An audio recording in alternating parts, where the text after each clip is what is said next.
মাহি ম্যাজিকেও হলো না শেষ রক্ষা। পন্থদের দুরন্ত ব্যাটিংয়ে চেন্নাইয়ের বিজয়রথ আটকে দিল দিল্লি।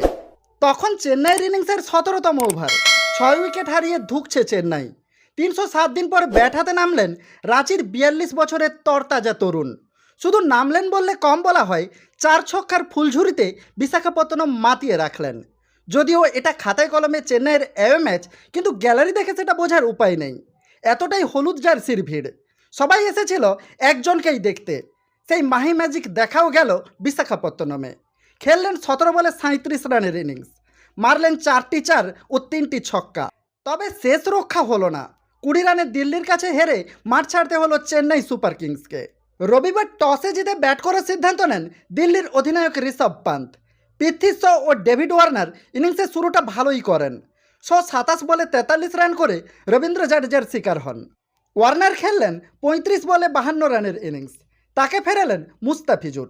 42 বলে 51 রানের ইনিংস খেললেন ক্যাপ্টেন ঋষভ পান্ত, তাকে প্যাভিলিয়নে ফেরালেন মাসিথা পাথিরানা। এদিন মিচেল মার্শ তাড়াতাড়ি ফিরলেও শেষ দিকে অক্সার ও ঈশান দিল্লির ইনিংসকে 191 পর্যন্ত পৌঁছে দেন। এদিন চেন্নাইয়ের পক্ষে পাথিরানা 31 রান দিয়ে 3টি উইকেট নেন। 191 রান তাড়া করতে নেমে চেন্নাইয়ের শুরুটা মোটেও ভালো হয়নি। শুরুতে ক্যাপ্টেন ঋতুরাজ ও রবীন্দ্রের উইকেট হারায় তারা। রাহানে 30 বলে 45 ও মিচেল 26 বলে 34 রান করেন। শেষ দিকে ধোনি ও জাডেজা চেষ্টা করলেও সেটা যথেষ্ট হয়ে ওঠেনি। শেষ পর্যন্ত 20 রানে ম্যাচ হেরেই মাঠ ছাড়তে হয় ইয়েলো ব্রিগেডকে। দিল্লির মুকেশ কুমার 21 রান দিয়ে এদিন 3 উইকেট পান।